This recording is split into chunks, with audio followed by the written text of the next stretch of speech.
TikTok time to rock. Good evening, good morning, good afternoon to everyone who's watching from all over the world. It's your friendly neighborhood philosopher here, D Wood. I'm trying not to. Come on, guys. I need to just not look over. I need to just never look over at the chat while I'm trying to do a little intro because people saying Mike Wanger. Really? You guys are messed up, man. Can't even do an intro anymore. All right, just have to remind myself not to look over at the chats. And we said 10 minutes and no David. I fear the Zoot got him. Oh, we might be hearing about the Zoot at some point. I might bring up the Zoot at some point. But no, guys. Got a very serious topic here. Some people have...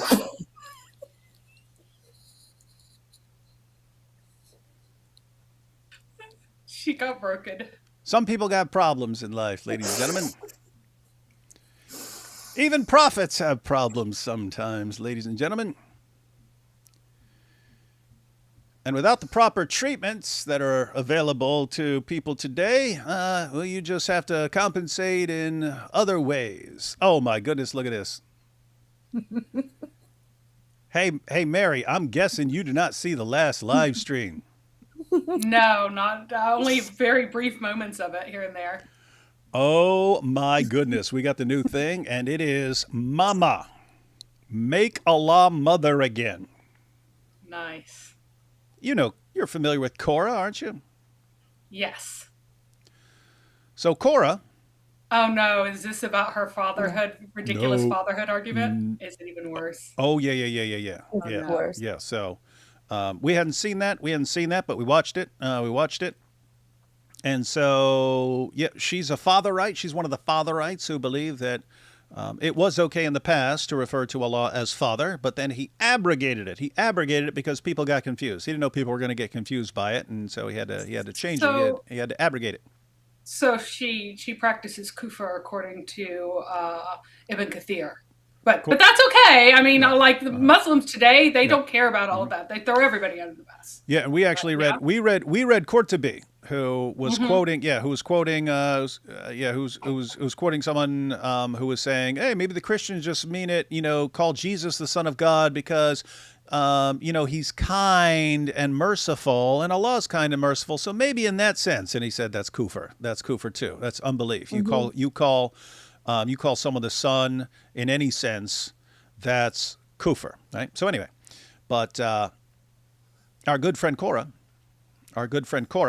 she wanted to use this response, say that in Bible times it was okay. Allah allowed it. Later on, he abrogated it, and then she tried to explain that it was in a metaphorical sense that he thought it was okay. And so Christina, Lady Logic, says, well, okay, if you're saying that it's because he's the creator and so it's okay to use the metaphor of calling him father, can we call him mother? Because, a mother produces things. So can we call him mother? And she says, no, because you don't have that precedent in the Bible. Right. And then she was quoting the book of Isaiah for something. And I said, I said, hey. Oh, no. Yeah. Yeah. And I said, Jai. Like a woman in labor. I said, Jai, what's their favorite chapter from Isaiah? And he goes, 42. And I go, let's check out Isaiah 42. And that's where God compares himself to a mother in labor. Yep. And therefore, but here's what we notice. She thinks, okay, there was a precedent for calling Allah father because of the Old Testament. But it was abrogated because he's very clear in the Quran. Don't call him father. I said, did Allah abrogate calling him mother? Oh, never did. Never did. Yeah, so that still stands. And now we can call Allah mother, but not father. And so we have make Allah mother again. We're going to get little hats printed and stuff like that. But then it was just your mama jokes for like an hour straight after that. People coming up with all sorts of variations on all the Muslim sayings and all this. And anyway, we're going to have to make a video out of that. But we were cracking up so much. It was this is Korah's legacy at this point. She's going to be remembered for Yamama jokes about Allah forever because she caused it. Anyway, it's an airtight argument. If the father rights are correct and her reasoning is correct, absolutely indisputable, we can call Allah mother, but not father. No way around it. And then we're starting to wonder things about like the mother of the book. And it's like Allah talking to a mirror or something like that. Anyway, we got to figure some stuff out, but not looking good. We start calling it the doctrine of Tawhida, with one and only true mother. Mm-hmm. Yeah. Yep. So pretty bad. But guys, we are here to address. Oh, go ahead. Oh, he's got a disembodied uterus, remember? So that grasps him around the hips, groin area somewhere. So maybe his uterus ran away and it needs to come back, and then he will be the father mother. But we can only call him mother. Mm-hmm. No, Allah is a asexual hermaphrodite. He's both mother and father. He creates with it. He's like, yeah. So he asexually reproduces. So Satan. His children. Yes. So is Satan. It's yes. weird stuff. Mm-hmm. All right, but we have enough of this joking, enough of these Yamama jokes that were so common in the last live stream. We have to talk about something much more serious and not funny at all. The fact that Muhammad had a micro penis. He did. He absolutely did. And we can show it from the sources as to why this. So if something comes from Allah, then whatever personal defects, hang-ups, preoccupations the humans might have should not affect the eternal book. Because remember that the word of Allah is eternal. It should not have been shaped by man, and it certainly should not have been shaped by one person's obsession and preoccupations. If we can show that Islam would not have taken the form that it has taken were it not for Muhammad's personal defect, then we can show that it came from Muhammad's own mind. Because to be obsessed with a defect, and especially a defect like this, in a culture like the one Muhammad came from, is very understandable. This is a culture that valued virility over all. Women were like much less worthwhile than men, although not treated as badly as they were after Islam. They were still treated quite badly. They were looked down upon, but especially being a defective man was an especially bad position to be in. And if we can show that this shaped the introduction of Islam, how it was introduced, how it progressed, what it teaches now for this world, and the rewards that it promises later in paradise, then you can tell that this comes from the mind of a man who had these issues. And that's what I am planning on doing today. So it is a bit of a ha-ha-tee-hee subject, but it has very serious and important implications for Islam, and it reveals that Islam comes from just an ordinary guy. Quick question. What, you use the mic on your computer, or because you have a mic? I should be using this mic right here. Should I double check to make sure that is what I'm using? Oh, I'm just wondering because you had a mic. You also have a mic on your head, so I was wondering what you're using. No, I'm using the better one on the computer. The one on my head is very, very loud. Wait, you have a mic there in front of you? Just tap it. Make sure that's what it's picking up. Is that it? I hear nothing from that mic. Now I'm very confused. Hang on, give me 1 second. Tap the mic on your head. Nope, nothing there. Is it picking up? Is it picking up straight from your computer? It's picking up. Hang on. How about this one? Is that good? I have 4 microphones here. This one? This one? This is very weird. See, this is the default, but it's the gin. This is the communications one. How about that one? Well, tell me if, is this louder yet? How about this one?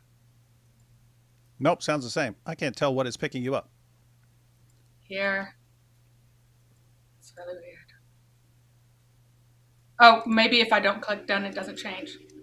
Try this one.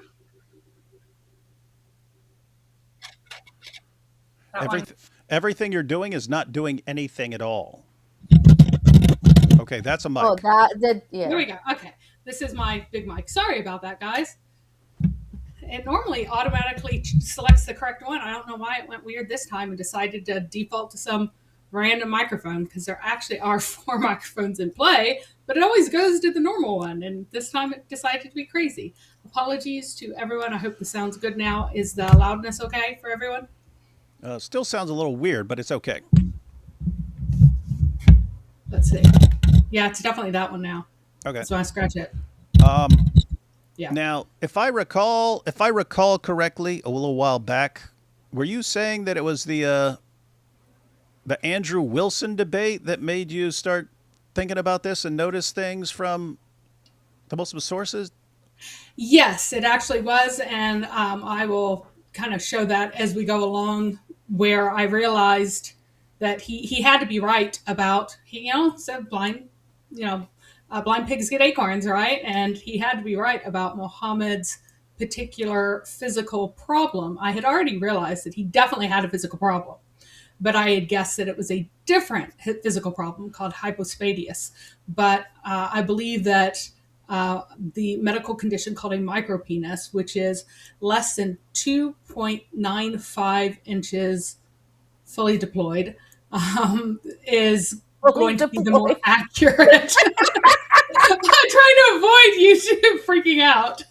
Is going to be the more accurate. Don't worry about YouTube. I didn't even bother trying to monetize this one. So you're good. Should we go ahead and check out that some of that Andrew Wilson clip? Because it was pretty darn funny. So guys, this is so Mary knows the Muslim sources really well, and Andrew Wilson brought up an interesting argument at some point and made Mary think, that does fit a lot of interesting things in the Muslim sources. And guys, we want to remember, for the future, we want to remember Andrew Wilson for the good times when he was making funny points and making us crack up laughing, and not for him destroying his entire group. Yeah, you want to remember people for the positive things. But anyway, here is let me get the clip here. Had this from way back. But this is Andrew Wilson. He was debating Muslim Lantern, and Muslim Lantern agreed to debate him on Muhammad's relationship with Aisha. Sneeko was moderating, and like the funniest part, apart from this just being a hilarious point, was that Sneeko couldn't help but laughing, and he kept trying to cover it up, and he's a Muslim, and he's got a guy in front of him saying that Muhammad had a micro pee-pee, and Sneeko couldn't stop giggling to himself and so on.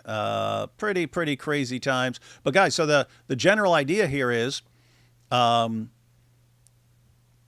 sources say that Muhammad consummated a marriage with a 9-year-old.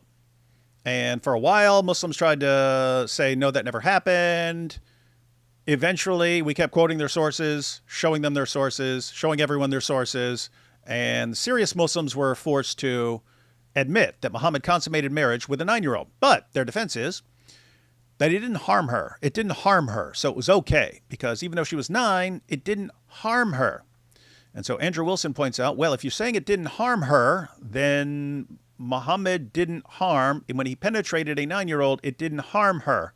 What can we deduce from that? And so Andrew Wilson's going to break it down. Let's check out a little bit of this just for the historical background and for the important point he is making here. Okay, opening statement from Andrew Wilson. Yeah, so I've tried to keep the opening statement somewhat concise. That way I'm not gish-galloping all over the place, and that way my opponent can take a single point at a time. I think that that's the fair way to do things. I also have a visual demonstration here. In regards to the idea of child brides and prepubescent sex of children, my opponent has stated, and I'm paraphrasing here, I'm not saying that these are his exact words, sex with a child is okay in a marriage context as long as it doesn't physically or psychologically damage the child. Though he didn't use the specific word child, I'm inserting this word because I think that under the criteria he presented, it would qualify as a child. Don't say the word inserting, Andrew. It's not good here.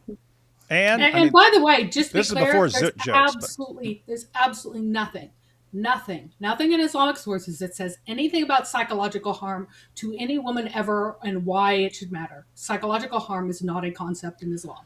Yeah, Let's total just be nonsense. blunt. Made up nonsense, guys. Made up nonsense. But even then, let's let them go with that.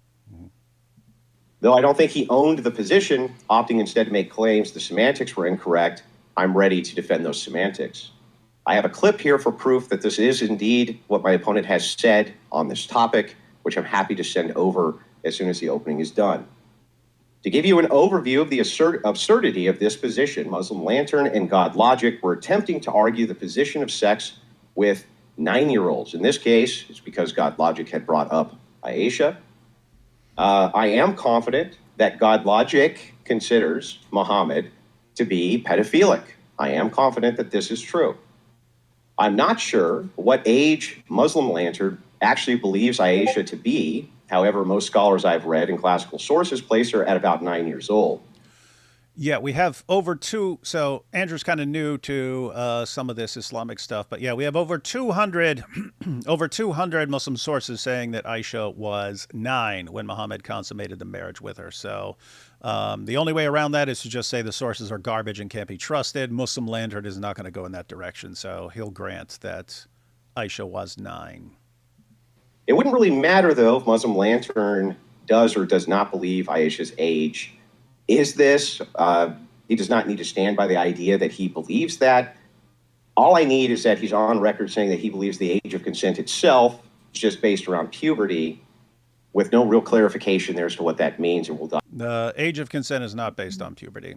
No. into that. No, it's not. Mm-mm. Yeah. So all girls who are 9 are women, according to Islam, first of all.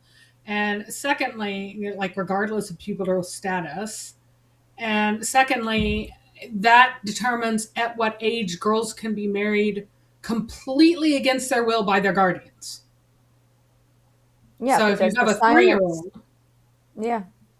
well, if you have a 3-year-old, she can be screaming. She doesn't have to even be silent according to Islamic law.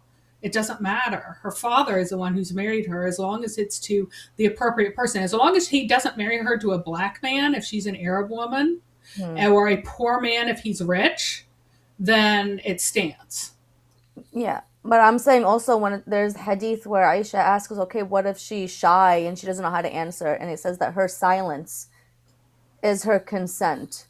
And that's So for all when you- virgins who are older. Yeah, for all. So you could have a young girl, she's 5, 6, 7 years old, scared of her father, not saying anything, and she gets married off to a 50, 60-year-old, just literally sold off like that. And So by the way, there is no yeah. age. There is no age. And what is required for her to consent is for her to be silent for a moment. So you will see many of these weddings where they haul off 11-year-olds, 12-year-olds, not very often 9-year-olds, but little girls. They haul them off because you can't be married totally without your consent when you are above the age of 9. So you get hauled off, you get thrown into a room, they have a big party, and all the women are like, oh, calm down, girl, dear, just calm down, stop crying, okay? It'll be all right, she's so stop crying. shy. And then Don't as worry soon as she about it. stops Yeah. crying, that is her moment of consent. She has stopped crying and screaming, so now the marriage is solemnized. She can say no, but she stops saying no and falls silent. That is consent. That is consent, and you see it. You can go see documentaries about girls there's a documentary about girls from Myanmar getting married off after they become refugees in Bangladesh, and shows exactly this happening. Girls being kidnapped in Kyrgyzstan, and exactly this happening. Because her silence is her consent, so just get her to shut up for a second, and she's married. Yeah. We do have this really weird comment from a Muslim. Allah, only amazing God, says, with lies, Christianity dies. D. Wood was a Muslim and satanic worshiper. Almost like you're using those as synonyms. Muslim and satanic worshiper. That's weird. He have been exposed. That's good to know. And then Thaddeus replied, why are you afraid of Muhammad's micro-member? There we go. Very rude, very rude. All right, let's check out Sneeko here. But let us begin with some visual examples of what this has to mean. A prepubescent vaginal depth, which I'm going to represent here with this socket. It's about 2 inches, Look at Sneeko. just so you understand. This is the average depth of the vagina in a prepubescent girl and girls in early puberty, which really doesn't stop until you reach the end of puberty, where it ends up being somewhere around 4.5 to 5.5 inches. I have the medical documentation to prove this. The average Arab's penis is about 5.5 inches. I'm going to represent that here. Watch Sneeko, guys. I mean, you want to watch Andrew because he's giving his visual aids, but he's pointing out, okay, you're saying Muhammad did not harm a 9-year-old. The length of the vaginal canal of a 9-year-old is 2 inches. Okay, so Muhammad didn't harm her. Good to know. Yeah.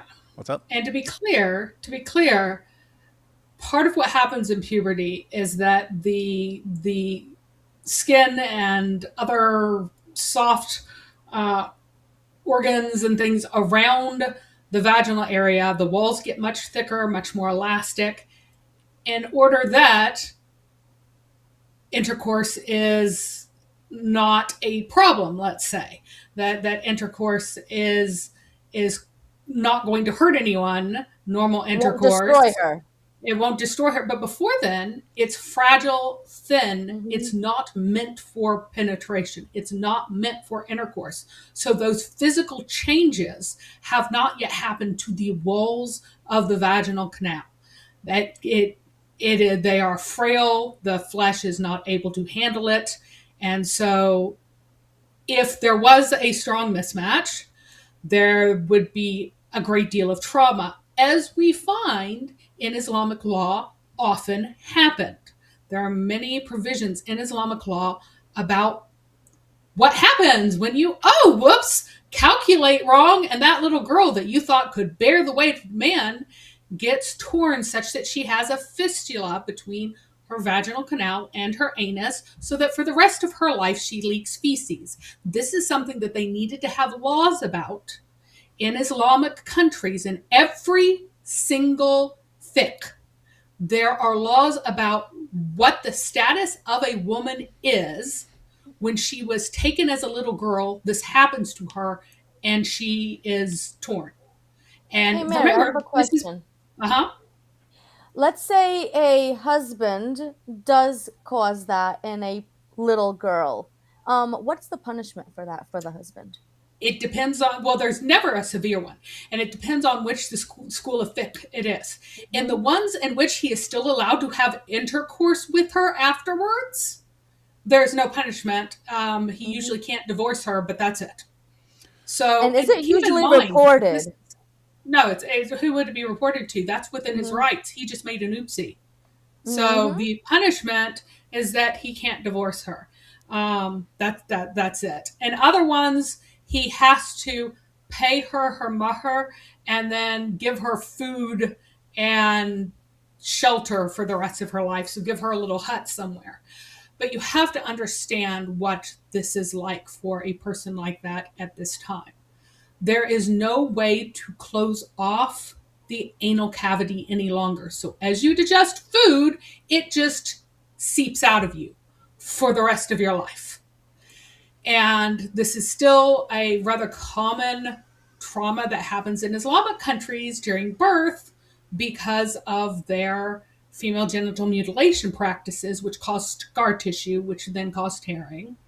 But when you are talking about men owing women, it's always because of them causing the harm when they have intercourse, which is directly connected to having intercourse with little girls who have not developed elastic vaginal developed walls yet, and men are of more normal sizes.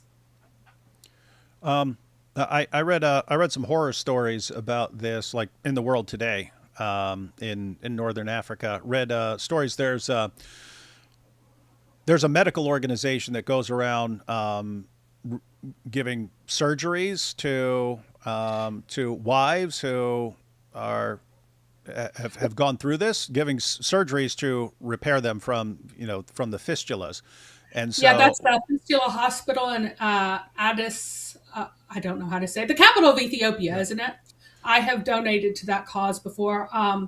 Those are mostly from birth, but again, that's mostly caused by female genital mutilation. Even those birth well, issues. the one, I But mean, yeah, the ones I was reading about was from, from husbands, and oh, that's it was right. seriously messed up because they were talking about, this, you're basically like unclean to your husband, but you're still married to him, and so you just like cook and stuff like that. Anyway, they're excited that they get to have the surgery and stuff.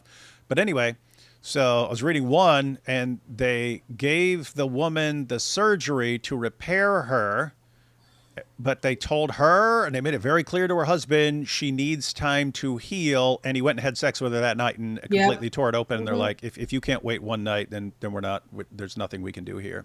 And it's like that. That's the complete lack of self control and so on. Anyway, sick stuff. Sick I stuff. yeah. They I have think no reason to have. They have no reason to have self control. There's no idea in the mind that self control is something that they should have. You men get don't have convert self your control. They're not. ideas. No. Yeah. Yeah. You get, oh, lower your gaze. But then you get, Allah has ordained for you all the zina that you're going to do. And it's never zina with your wife, no matter what. Never. Yeah, never. What is very disturbing is that this topic, while you're gonna have Dawa people and other Muslims being mad that we're talking about this, that Christians have a stream on this. This is not something foreign in Islamic communities. Matter of a fact, the whole idea where I remember the very first time I was listening to a stream and David mentioned about how Muslims have laws about making sure you do not make the two holes one. That is something I heard when I was young, just in passing, watching TV, or during Friday sermons at the mosque. These things are common because this idea of marrying people young is not something that's foreign to people, especially during the time where you have a lot of Muslims that would come. Like right now, the Muslims that here, at least in the West, a lot of them have come from like what, first, second generation American Muslims, the people that ended up growing up during that time. A lot of these Muslim people have either just come from overseas and they bring in the stuff that they have brought up. Right now, society's, I guess, because of the internet now, where you have to come up and make up excuses and they can't hide things. But the idea is like all this to say there's so much that I remember hearing as while I was Muslim in Muslim circles.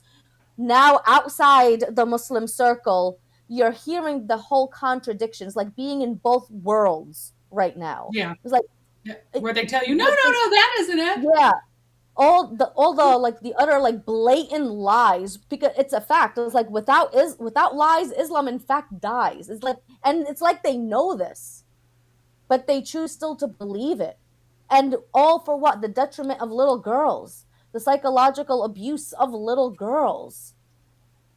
For what? Because Yeah. they want to keep everything in the family, whether it be land, their money, whatever it is. Just here, it's sick, it's twisted. It's And terrible. yeah, they give women in the Deobandi circles, which is, the Taliban is Deobandi, but they aren't the only Deobandi folks. They give a book called The Heavenly Ornaments to women when they marry that talks about all of their obligations and this, that, and the other. It includes in there as something that's very useful for women to know the rules of what happens and when you're unclean and when you should do this and when you should do that if you have happened to have a fistula caused by your husband having sex with you because you were married as a tiny little girl. They can marry you off while you're still in the womb. They can marry you off if a girl, okay, for example, while my mother was pregnant with me, my father already had my marriage arranged to my cousin. These things are done. That is the reason why my father and I estranged. It's not even because I left Islam. This thing is done constantly. Yep. All right, let's see. Let's check out Andrew's. Arab's argument. penis is about 5.5 inches. I'm going to represent that here. Again, we're just talking about averages. I'm going to put these side by side so that you can understand the distinction Look at Sneeko, everyone. here. You see it's 5.5 inches. You see this is 2 inches. Okay? To express what this looks like in comparison, it's very important that you visually understand this. This is Sneeko, the Muslim revert hero of Dawa, covering his mouth to cover himself, Losing his mind. cracking up at Andrew Wilson doing the math and concluding that Muhammad had a micro PP. But let's see. Express what this looks like in comparison, it's very important that you visually understand this. In order for Muhammad, who I think definitionally would be a pedophile, to have done 0 damage to Aisha, which is in conforming with the Muslim lantern conditions of, quote, not hurting the girl. In this case, I would say Muhammad's penis would only be able to be roughly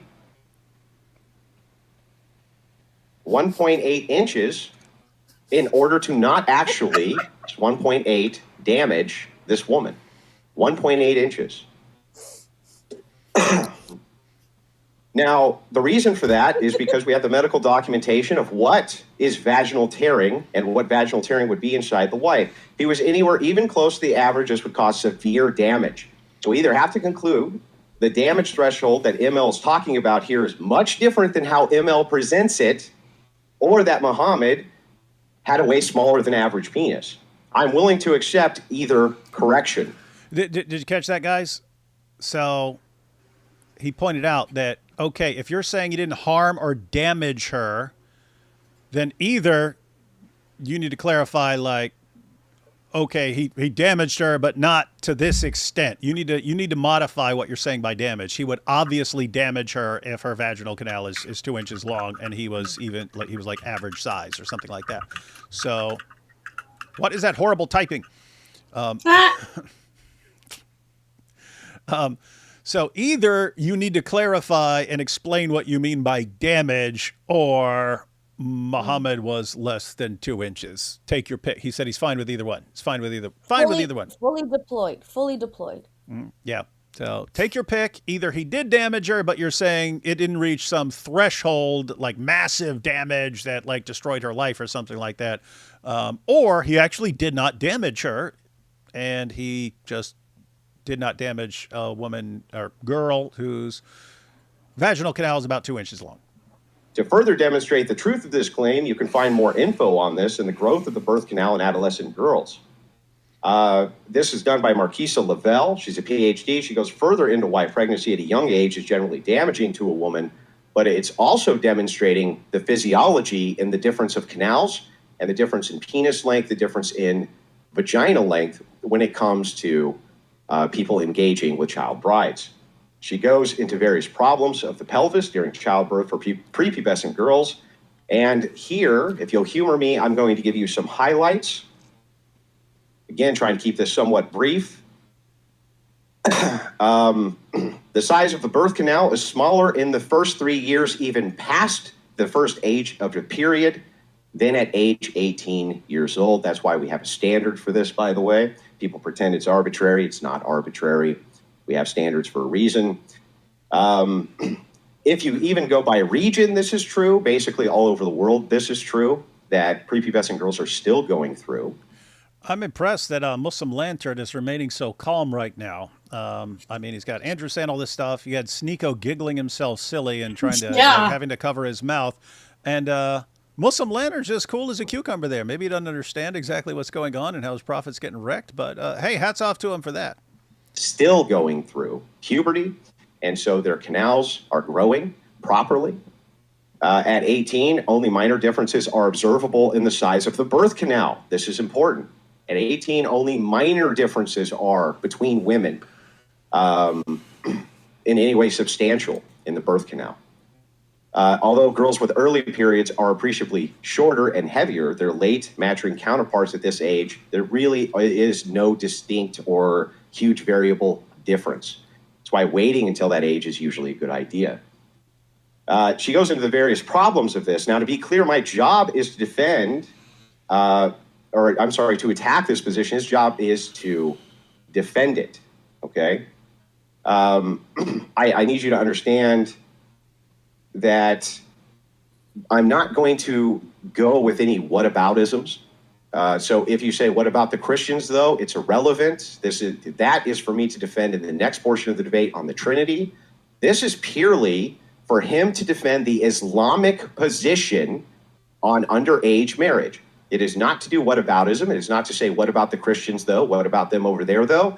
That's all logically fallacious argumentation designed specifically to obfuscate away from the points which are being made, which is the justification inside of the Islamic worldview for why it's okay to have sexual intercourse with girls as young as 7, 8, 9 years old, why that's okay, why that's moral from their paradigm. I do not have to defend a paradigm here. It's not important that I defend a paradigm here. It's only important he defends his. The paradigm I'm defending is the Trinity in the next debate. So he can ask whatever questions that he wants in regards to clarification on what it is that I'm asking him, but it is not at You even have Muslim Lantern kind of grinning right now. all pertinent in any way, shape, or form. Whatever he thinks the Christian belief on this is, What's wrong with that this is not guy? what I'm here to defend. He is here to defend the Islamic paradigm. With that, I'll yield my time. With that, And I do want to point out that the standard for when can you have intercourse with a little kid, it's when you believe that the little kid is able to bear the weight of the man. In order that this rupture of parts, as they so eloquently call it in Islamic fiqh manuals, does not occur.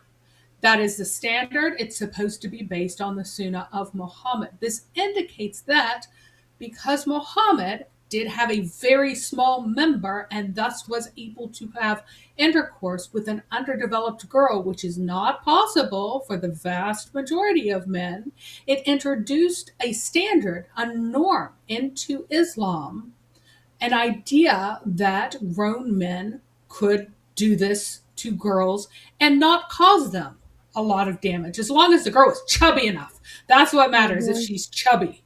And they actually doctored a hadith to make Aisha chubbier, even though it is very clear in her own words. She said that she was thin. She said she was so thin that they could not tell whether or not she was inside of the howdah on top of a camel. Nobody could tell because women then were very thin. But then they insert this hot and cold humors based fattening through cucumbers, which have no calories and cannot actually fatten you. But because it's wet and cold, it's supposed to make you fat, because it's supposed to be the opposite of dry and hot, that would make you thin. And so that was inserted just to give a rationale for how you can determine whether or not a girl could be one with whom you have intercourse with. And they put the standard on the girl rather than the man.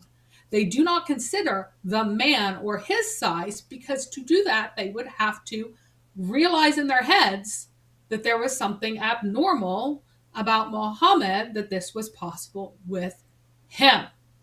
So that is kind of what we're dealing with right now in Islamic law. Men are having intercourse with little girls because Muhammad had a micro penis, bluntly. And hang on. That's important. That's important to emphasize. Explain that real quickly again. What you just said. The reason this is a thing now. The reason this is still going on. The reason this became part of Islam is that he had a micro penis. Thus, he was able to have intercourse with a child and not harm her. And because they refused to acknowledge that this was unusual, they put the onus on the girl on how robust she appears, as to whether or not she could bear the weight of the man, because they are all in agreement that she was prepubescent for a very long time, by the way. Until she was 14, she was prepubescent. She did not have her first period until she was 14 years old. So for the next 5 years, she did not have her first period. And because Muhammad had a tiny penis when he did this, it didn't cause her to tear apart. Of course, it was terribly psychologically damaging for her, but it did not cause her serious physical harm. And that is only possible because he had a very small penis. And because he did not cause her serious physical harm, he didn't have to deal with this in any way. There are no repercussions for him. And he became the standard of conduct. So continuing into today, you cannot outlaw having intercourse with very small girls and just say, well, she's a chubby 3-year-old, she's a chubby 5-year-old. It'll be fine because of Muhammad's example. So what you're saying is that marrying and having sex with prepubescent little girls has become part of the sunnah of Muhammad because he had a micro penis. Yes. MashaAllah, all praises to my mother Allah. My metaphorical mother. I'm in a pretty awkward spot here, similar to the one Sneeko was in. Poor Sneeko, he was having to be a serious Muslim hosting a debate because he wanted to defend Muhammad, and he knows these Islamophobes are going around making fun of Muhammad for having sex with a little girl, and so he picked the Muslim he thought he could, who would defend this the best, against Andrew Wilson. And notice they went with Andrew Wilson, who isn't as familiar with the sources as lots of other people, but Andrew came with a brutal argument, and then Sneeko couldn't help but laugh, even though it's mocking his prophets. And that's the situation I'm in, because Mary's saying all this horrible, evil stuff, and then I have to look and see Din Cohn Zena saying, explains why he advocated squatting to pee. They hadn't invented the tweezers yet. I'm guessing that's part of Mary Harb's evidence that's going to come up. That is part of my evidence that's coming up. Wow. I have read a lot of evidence about him having to have a very small member, outside of the fact that he did not damage Aisha, who described herself as very thin.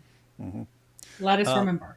So before I close out this video, just wanna get to the part where Sneeko starts giggling again and trying to cover it up, and then covers his mouth, because I remember it's small on the screen now, but I zoomed in and Sneeko is like dying from this. And here with this socket, Look at Sneeko. it's about 2 inches, just so you understand. This is the average depth of the vagina in a prepubescent girl and girls in early puberty, which really doesn't stop until we reach the end of puberty, where it ends up being somewhere around 4.5 to 5.5 inches. I have the medical documentation to prove this. The average Arab's penis is about 5.5 inches. I'm going to represent that. Look at Sneeko. Here. Look at Sneeko. Again, we're just talking about averages. Sneeko sees the tape I'm going measure. to put these side by side so that you can understand the distinction here. You see, it's 5.5 inches. You see, this is 2 inches. He's trying, guys. Okay. To express what this looks like in comparison, it's very important that you visually understand Can't this. hold back. Look at him. Oh, In order he had to for cover his Muhammad, mouth. There it is. who I think definitionally would be a pedophile, to have done 0 damage to Aisha, which is in conforming with the Muslim So anyway, that's that, guys. Oh, poor Sneeko, poor Sneeko. Oh, I wish someone, when he was at Sheikh Asim al-Hakim's house, I wish someone had shown Sheikh Asim that video and said, hey, what do you think about Sneeko giggling himself silly while people are making fun of Muhammad? What do you think about that? So anyway, guys, that's the clip. That's the clip that made Mary start thinking, well, this would actually make sense of a lot of material in the Muslim sources. So she's going to take us through that. Let's take these first couple of super chats real quick. I'll zoom through them because we want to get to this, and I know she has lots of stuff. So we'll zoom quickly. TikTok, don't kiss that rock. That's a good line there. 1 zoot for every minute. You're late, David. One zoot for Muhammad. Mum law. They were coming up with all variations of Allah. Mumla don't need no man. Best of the single moms. Allah is best of single moms. Mummy Allah gave Momo a micro PP. Yep, that is true. D Wood on okay, perfect time. Yeah, that's a reference to Cora after everyone just completely destroys her argument, and then she'll say, "Okay, perfect." Hey David, always confuses me to see how many Islamic African countries there are given what Muhammad had to say about them and the Arab slave trade. That's the thing, guys. They conquer places and then, they don't tell people things over time. But when they're doing dawah, they just lie to people. And so people don't know. You ladies should take your shihada tonight. Get it? Shihada. Did Muhammad have microaggression too? Yeah, I've seen in the chat some microaggression jokes. Aisha's hymen probably didn't break. Mo was so tiny his wives didn't notice. So Muhammad Maybe that's why it took them a year to out him for running around to different women's houses and not actually having intercourse with them. We have, so Muhammad is basically the Arab Eric Cartman. Allah only made it appear that we could hear Mary. No wonder Allah wouldn't meet Mo face to face. Who has a harder time seeing their Wang, Sam, Shamoon, or Mo? What's wrong with you guys, man? What's wrong with you guys? Sam out here catching strays. Not like Muhammad caught him, but Dawa counter argument, he only put in the tip. Yeah, they only come up with their defense if you really popularize something and they're forced to defend it, but that's what they'll have to say. If this argument spreads around, yeah, but he didn't hurt her because it was just the tip. Ya Muslim, I have a small matter to discuss with you. I guess Muhammad was never a big tipper. Jack Ray with the jokes here. Is Islam good for Christianity because it keeps us alert and on our toes? Well, you can always look on the positive side, and it, does make people start realizing they need to take some things seriously. Do you read part of the David, do you read part of the super chats and disread in parts? Is there any reward other than being late in this stream and camera failure in the next? That's a parody of Surah 2, verse 85. Y'all should check out that verse. We and Orthobros can come together agreeing Muhammad had 1.5 inches. Yes, we can agree. Even the Orthobros. Guys, I'm sorry, but I took my Motherite Shahada today. Korah's dawah was too powerful. Yeah, Korah's going to be famous for a long time. And we have Apostate of Allah. Maybe we'll see her sometime. Muhammad's pee-pee so small, miracle of the micro stream. Now we know why Zakir Naik says, brother make a good point so much. His standards were really low. And there we go. It said he has the strength of 30 men, not the size. He doesn't have the size of 30 men, just the strength of them. All right. Okay, Mary, you're the one with the content. Right. How you want to do this? Let's go ahead and pull up my PowerPoint, and I will not look at the chat because you guys are completely... It's a lot. They're completely depraved. The people in this chat are acting like the Orthobros. All right. Here we go. Okay. So we are talking about, you can put us on the side too. I don't know whether or not we are on the side. I don't know unless I don't know how unless there's a part of your screen that you don't use, basically. Like, do what? Oh, so I'd have to make things bigger that way? Oh, okay. Yeah. How about that?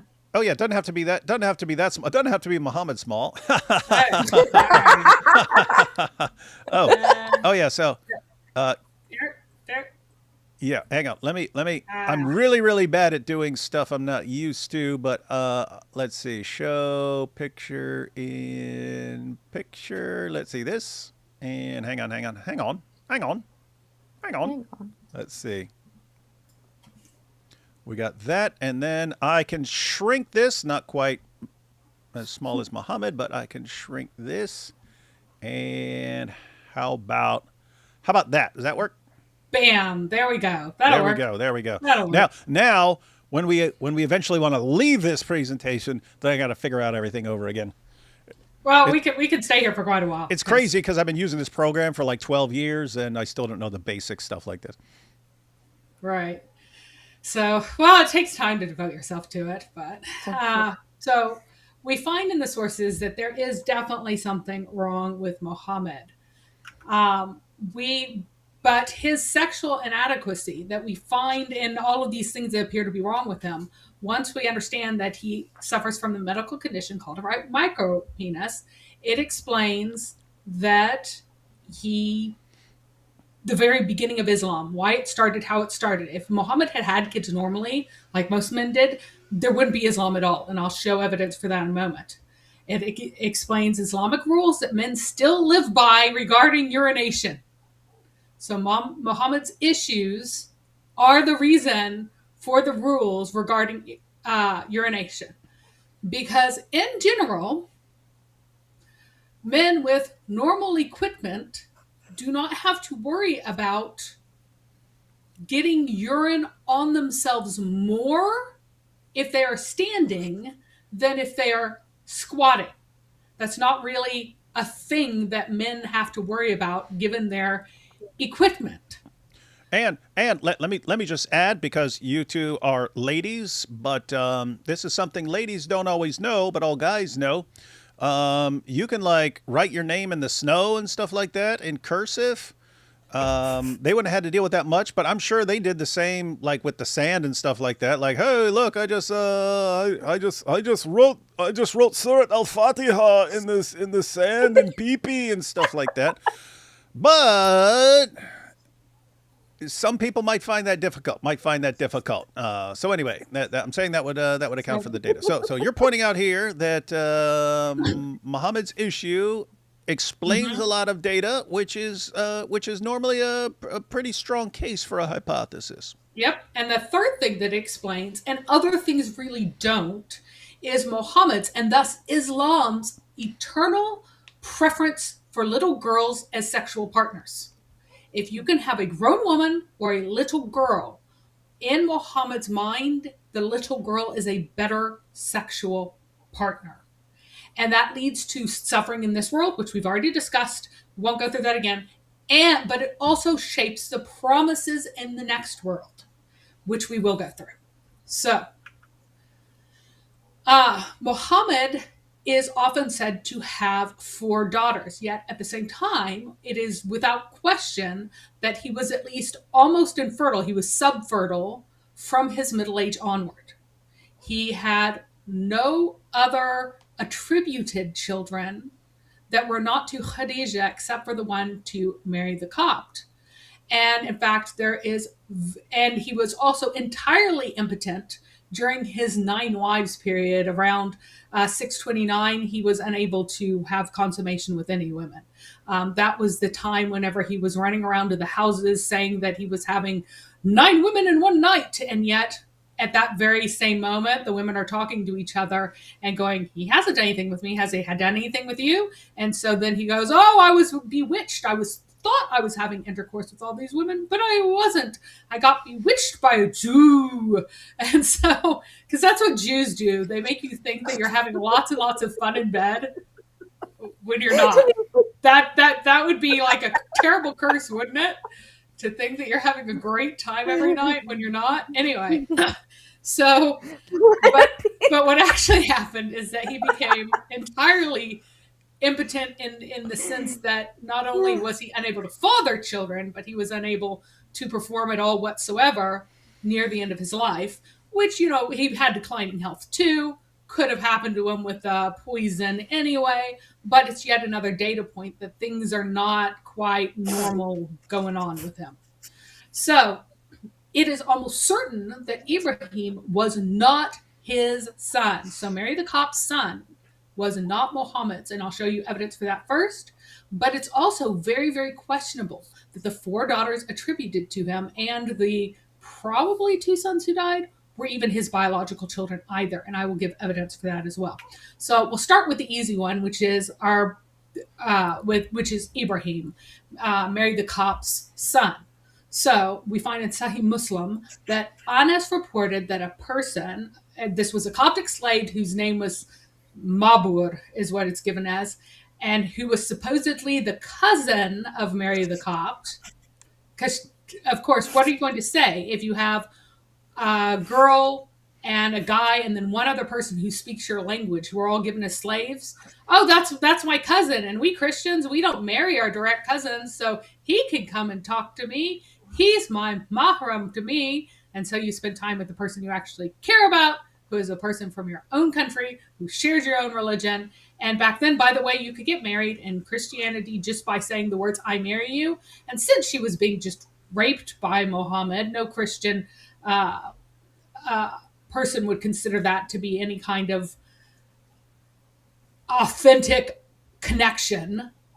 They could have been married and met each other when they could in secret. So he was charged with fornication with Mary the Copt. Thereupon Allah's messenger said to Ali, go and strike his neck. So go chop his neck off. So Ali came running after him, and he found him in a well, making his body cool. Ali said to him, come out. And as he took hold of his hand and brought him out, he found that his sexual organ had been cut. So they somehow did not know up until this moment that he was supposedly a eunuch all along, which means that guess what? His voice changed. He looked like a man. He grew facial hair, but they bring him out and suddenly, he's oh, look, he's a eunuch. He's been a eunuch all along. And so I am trying to ignore everyone, by the way. I'm doing a pretty good job. That's kind of what's hilarious. It's making it worse. You're completely serious, and we're trying not to bust out laughing here. So anyway, and then so supposedly this guy came, and he's been a eunuch all along, but somehow no one ever knew it until they go and grab him. What way more likely to happen is that when Mary the Copt realized that she was pregnant, and she realized that there was no hiding it, he probably managed to emasculate himself in order to avoid and say, oh, no, I've been like this all along, because he knew he would be dead otherwise. So this was almost certainly what happened in this case anyway. Because how would you just not know that this guy is a eunuch all this time? Anyway, he comes back to, or the secondary point can be that Ali not wanting to have the humiliation of Muhammad, not wanting to see him embarrassed in front of everyone, seeing how desperate Muhammad was to imagine himself this child's father, he might have just chopped off his balls then instead and just been like, we're just going to keep this between us. And then that's what happened. But Ali came back and said, but he doesn't even have his testicles, so how could he be the father? Don't worry about it. He's totally your child. So Aisha's role in this is well attested in a number of sources. And this is her supposed confession that she was just being jealous when she said this. But here's the story. So Mary, or Maria, was presented to Muhammad as a slave woman, and her cousin was with her. She also had another female was with her too, was given to someone else. After a while, Mary became pregnant. Upon that, the people started slandering that since the Prophet of Islam needed the child, he related the son of that slave man to himself. So people were running around saying that Muhammad is just desperate for a son. So he is counting the slave girl's child as his own, even though it isn't, even though we all know that the real father is this other Coptic man. That says, since Mary didn't have enough breast milk, they fed him by sheep's milk, and that's why he was fat. This is also not actually true. There is a narration about the child being snatched from Mary the moment she gave birth, stolen from her, never given back, and instead given to a husband and a wife who were, the husband was a smith and the wife was a smith's wife, and that's who raised them. Why is this child being yanked away from Mary at birth? Well, it would make sense if he wanted to punish her because he wasn't really sure in his mind whether or not the child was his, but he wanted to believe that it was his, so he kept the child around. but he kind of thought it wasn't his. So he gave the child to a person who had a very smoky house. This is described in the Hadith. He gave the child to someone with a smoky house. At that time, one of the theories of illness was bad air. Bad air makes people die. So what does he do? He gives the child to a family with a very smoky house. But anyway, Muhammad said, doesn't he look like me? And Aisha said, I jealously said no.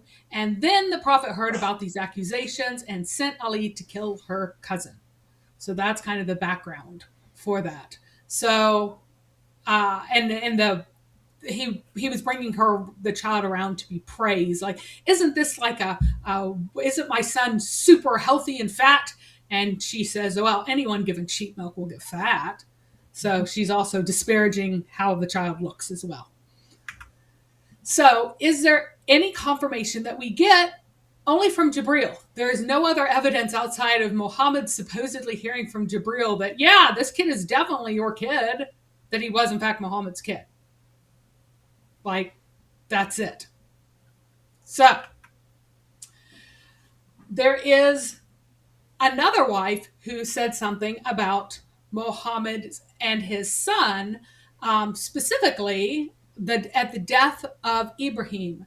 And there are slightly different versions of this, which are kind of interesting in their variants. So one version that they're given, so Muhammad married this woman, did not consummate the marriage, probably couldn't at that point, honestly, and divorced her after his son died because she said if he were a prophet, the person who is dearest to him would not have died. So he got rid of her then.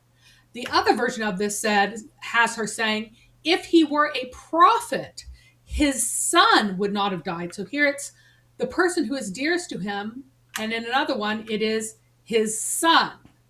And that's kind of interesting. That discrepancy is interesting because the interpretation is if he were a prophet, his son would not have died. Could also be, well, that's not even his son. So it doesn't matter that he died. But this one had to be taken as actually referring to Ibrahim. And Ibrahim, whoever he was, would not have died except that he's not a true prophet. So it's interesting that they took out the ambiguity of the insult in this other variant, which is the more popular one, by the way.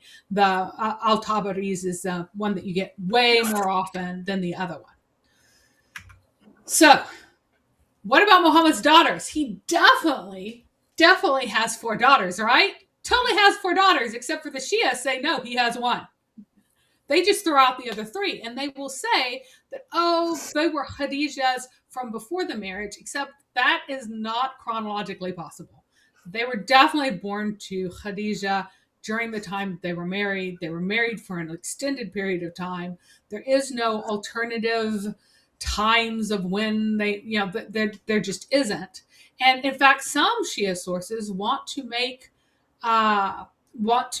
Khadijah into a virgin and then try to assign other children to completely different people because they just don't like her actual past, which was having been widowed and or divorced a total of 2 times before Muhammad and having several very healthy children who lived to adulthood. She had 2 who died and 3 who lived to adulthood before Muhammad. And they don't want to have that because all Muhammad's sons died. She had 2 other sons who made it, but the ones attributed to Muhammad died. Well, are they even Muhammad's at all? So there is a type of marriage, and Sarah can help me here on the pronunciation, but istibda,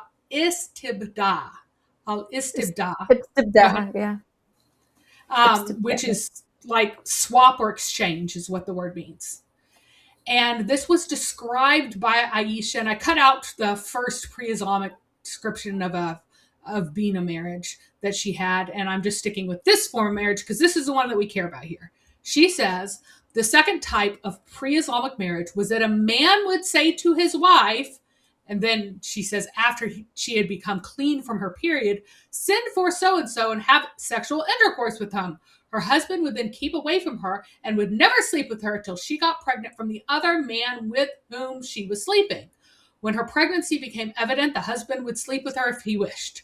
Her husband did so to let his wife sleep with another man so that he might have a child of noble breed. This explanation for it makes absolutely no sense. Because any child that was born within your marriage would be counted as yours. It would not be a child of a noble. It would be your child. It would be your heir. Why would you want a child that the other man has no obligation to this child? This was a form of essentially a living levirate marriage. So essentially you have another man get your wife pregnant if you can't get her pregnant so you can have heirs with her. And this stuff about clean from her period and unclean and all this is all not pre-Islamic practices. They had no practices about waiting periods. Aisha's just making guesses about this because she just assumes everybody has waiting periods. I mean, so much comes from pagan era. Certainly these waiting periods, the Iddah would come from the pre-Islamic period too, but it doesn't. So this seems far more likely to be a form of wife lending, the purpose of which would be for a man who is feared impotent to get a child credited to him. And again, this is the word here is exchange. So very likely the men actually straight up traded wives. So one slept with one, the other one slept with the other one's wife, and then they each accounted the children that were born to the wife to the one who was married to her. That is probably what's happening there. And he wouldn't be staying away from the woman at this time. He would be deliberately also having sex with her so that he could more fully convince himself that these children are actually his. And I have a strong feeling that this is what happened with Muhammad, and I'll explain why in a second. But first, there's the interesting fact that the same word about swapping wives actually appears in the Quran for 420, I believe, 420. And here's the Arbery translation. And if you desire to exchange a wife in place of another, so this is trading out, this is swapping, and you have given to one 100 weight, take of it nothing. What will you take of it by way of calumny and manifest sin? So this was after Muhammad saying that you need to abide by these iddahs, you need to abide by these waiting periods, you need to, follow all these rules, so you can't just switch wives for the night.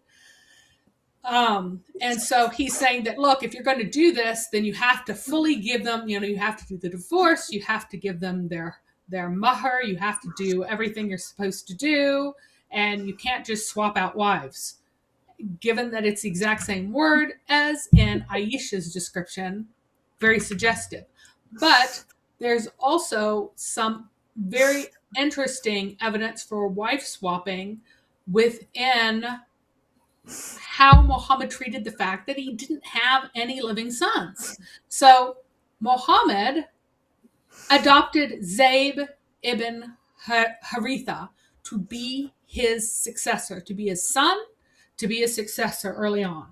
And that was very, very, very bizarre because he had already made Ali ibn Talib he was already a foster child to him, essentially. He is raising Ali because his uncle didn't have the money to support him. Usually in this case, you would adopt that child.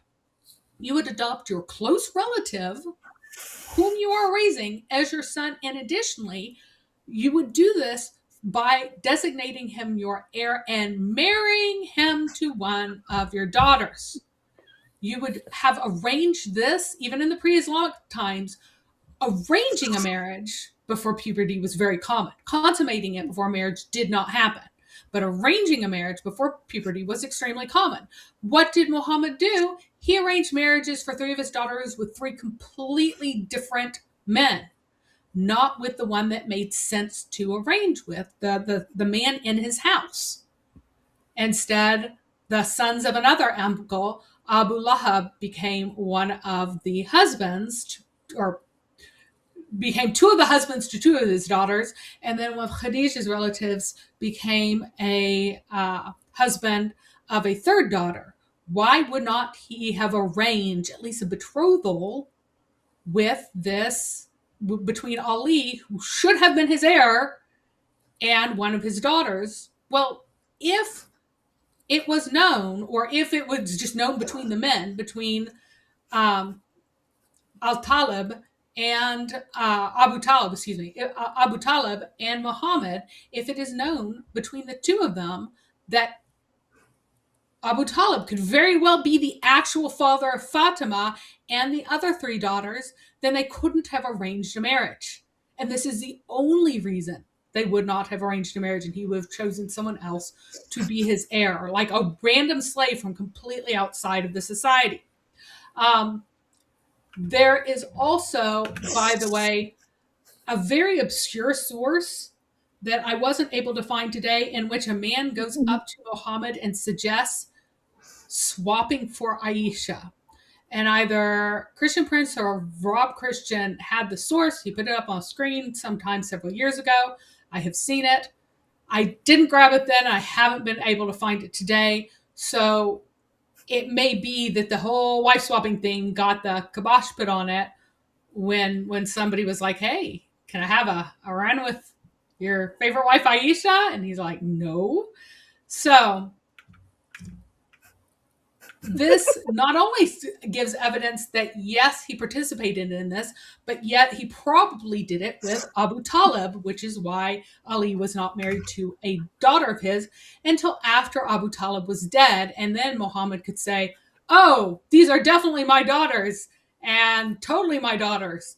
Ali, you can totally marry her. Which also means that most likely he married his half sister, which is even more messed up, but it's Islam. What you gonna do? There's a further piece of completely wacky evidence of Muhammad jumping into his aunt's grave. This too has become part of Islamic law. Islamic law is based upon the interpretation of this event as Muhammad having intercourse with his aunt, his blood uncle's wife, he had intercourse with, in her grave, according to the understanding of the people who saw him jump in around them. I think that he was actually trying to raise her from the dead, but if I saw someone just lying on top of someone else who was dead, my immediate thought would be that they are in massive grief or something like that. It would not be that they're having intercourse with them. Why did everyone's minds immediately go to the idea that he was having intercourse? Well, that would make sense if they had had this wife swap marriage previously, where he had intercourse with his aunt while she was alive under other circumstances. So why wouldn't he now? Why would he not make her one of his wives and consummate the marriage before she was buried so that she could definitely be in Jannah and be one of his super special wives in Jannah instead of going to some random other Muslim man, because of course her husband is famously in hellfire. So here is the event. I, Muhammad, put on her my shirt that she may wear the clothes of heaven, and I slept with her in her coffin, in her grave, that I might lessen the pressures of the grave. She was the best of Allah's creatures to me after Abu Talib. And an Arabic scholar explains, the Arabic word here for slept, it literally means lie down with her, but it's often used to mean lay down to have sex. So Muhammad is understood by Islamic scholars, to be clear, by Islamic scholars is saying that because he had intercourse with her, she has become like a wife to him, so she will be considered like a mother of the believers in Jannah. So this supposedly would have prevented her from being tormented in the grave, since Muslims believe that as the people wait for the judgment day, they'll be tormented, so she gets lessened, etc., etc. But this is also why we have necrophilia allowed in Islamic law, because if Muhammad is believed to have intercourse with his aunt, which he was probably believed to have intercourse with her because he had been known to previously have intercourse with her, then of course husbands can have intercourse with their wives after they are dead. I mean, what are women for? After all, women are literally dirt for men to plow according to Allah. Right, Sarah? You're plow dirt. That's it. That's all you're good for. So you're plow dirt alive, you're plow dirt dead, and we have the example of Muhammad jumping in the grave with his aunt, which was interpreted by people as definitely being intercourse because most likely people already had a knowledge of him previously having this wife swap arrangement with his uncle. So well, maybe it was the only woman. Maybe it was the only woman that didn't judge him for his micro pee-pee. She was dead. I guess. The first time. I don't even know if this is. I mean, I'm about to say what I'm about to say is it's probably not even appropriate. But then we had this whole chat. This is the first time a woman told him, didn't tell him. She didn't complain. She's the only woman who never complained. There we go. So anyway, this is an article about necrophilia and Islamic law in present day Islamic countries, and specifically this one's about Egypt and the opinions of Al-Azhar University. Sarah, is there an institute more prestigious for the study of Islam than Al-Azhar University? Al-Azhar University is the number one place we can go ahead. It's the most prestigious for Islam. Continue. Yes. I want to know what they said about Muhammad's micropenis. Well, what they said about necrophilia is that we ought to make necrophilia legal. Oh, I'm sorry. Banging dead people. Yes. I'm sorry. They're like, why do we not have in our Egyptian law proper Islamic law that ought to reflect the permissibility of banging your dead wife because Muhammad banged his aunt. So there we go. So again, and here adultery would be zina, right? It would not be fornication. Yeah. The books of Al-Shafi'i, Al-Hanbali, and Al-Hanafi reveal that sex with a corpse is not zina, is not fornication. It's allowed. Why? Because we have the prophetic example of it. So that is the context in Muhammad's lifetime. We've already said that him having intercourse with Aisha sets up the precedent for all Muslims to this day not being able to deny that it's totally permissible to have intercourse with a small child, and it doesn't matter what age, as long as she's chubby, she should be able to withstand it without being ripped apart. No thought given to the man. I mean, of course, the whole idea is preposterous and revolting, but there's no thought given to the man. Why? Because you can't imagine bringing into consideration Muhammad's penis size. Can't be brought into the conversation. So it all has to be pinned on the girl. Now, Muhammad was, I'm pretty convinced, was in this wife swap relationship, had thoughts about why he didn't have any children of his own, even though he kind of wanted to believe that they were his. But at the same time, his wife had previously had 2 sons who had grown to adulthood. Now their kids now die, and the sons that she's having now die. And Abu Talib, who ought to be impregnating her, right? He has 4 sons. So why does Muhammad still have none? What's going on? Is he cursed? What's happening? So he has all of this pent up insecurity about his sexuality. Even if you say that you absolutely believe that those 4 daughters are Muhammad's genetic offspring, even if you make this claim, he only has daughters. He's called the cutoff one. He's mocked for not having sons, which was linked in the ancient view to giving to the woman an insufficient amount of male vital force through your semen to be able to produce a male, because the idea was that if you get enough male vital force, then you get a boy. If you get insufficient vital force, then the woman's femininity overwhelms the man's masculinity and causes you to have a girl instead. So if you have a girl, it's because you're bad at sex if you can only have girls. And if you don't have boys, it's because you're bad at sex. What does Allah supposedly say in the first revelation ever to Muhammad? No, it's about me. I decide about mankind. I make mankind what mankind is. I decide whenever mankind comes. I decide whether or not it comes male or female. I make these decisions. You're fine, Muhammad. I have just chosen this for you, but you're super special because you're my prophet. And you are definitely not sexually unable. You're definitely not sexually inferior. Definitely not. I'm the one who makes these choices. It has nothing to do with you. That is what this first message is. Declaim or read in the name of thy Lord, the one who created. He created mankind from a blood clot. And then the second part of this is the entirety of the first revelation, by the way. The rest of the surah came later. Proclaim or declaim or read, and your Lord is the most generous, the one who taught by the pen. He taught mankind what he did not know. So he's saying, I'm the one who knows. I have the source of all the knowledge. I'm apparently the pagan god of writing, but that's for another time.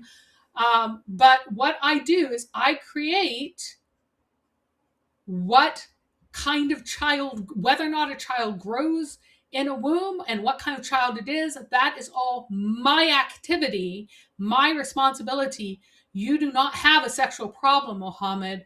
You are beloved of me, and no, there's nothing wrong with you at all. And as we mentioned before, there is another indication that something else is wrong with Muhammad's junk. Because Aisha said, whoever has narrated to you that the prophet would urinate while standing, do not believe him. He would not urinate except while squatting. And there are a bunch of other narrations on this topic. Almost all of them very clearly say that he only urinated while squatting. I think only one of them said that he did while he was standing. People even said that he urinated like a woman. Why would you do that? You would do that. There is a reason that if I pee in the woods, I squat. Why do I squat? What happens if I don't squat? And I run down my legs, all right? If you had so little going on down there that it would run down your legs, what do? You squat. If you are a normally equipped man, even a little boy, trees are well watered in the forest when there are little boys around, right? And they don't pee all over themselves, yet we find that Muhammad squatted. And here's the thing. It is inherently more dangerous, let's say. You have to take more precautions to do this while squatting to avoid splashback than you do if you're hitting something far away. If it's far away, then the splash can't reach you as well. Yeah, I can verify that. Not from myself, but someone told me. This was way back, and it might have been Islamicize Me or something like that, but it's where we put it in a video. So it was either Islamicize Me or I mentioned it in a video before that. But this high school kid messaged me. He said he lived in Dearborn, and he said he was on the football team at his high school, and all the Muslim players convinced him to convert to Islam, but then they told him he had to pee squatting, and he it was the message he sent me was curse laden, but he said he messed up his Nikes when he tried it, and then he freaked out and left Islam because he messed up his Nikes when they made him squat to pee. He said he went behind the bleachers on the football field and messed up his Nikes and stuff. Oh no, that was before Islamicize Me, because that was the basis of that scene in Islamicize Me where John McCrae messes up his shoes. It was because that kid told me that story. So yeah. That is significantly more difficult to be squatting and have any accuracy than if you're standing up, where you generally have perfect aim. And again, we could paint the Mona Lisa. But for some reason, Muhammad was a squatter, and not only that, he continued to be a squatter whenever he became convinced that urine is a cause of going to hell, to have torment in the grave. The main reason why, so the Jews had adopted at this time this idea of kind of this purgatory in the grave. So before the resurrection, you are tortured in the grave for all of the sins that you have committed. This is not a universal Jewish belief. It was an idea that some Jews had at this time that Muhammad picked up on and then made way more extreme, because it wasn't that extreme in the Jewish thought.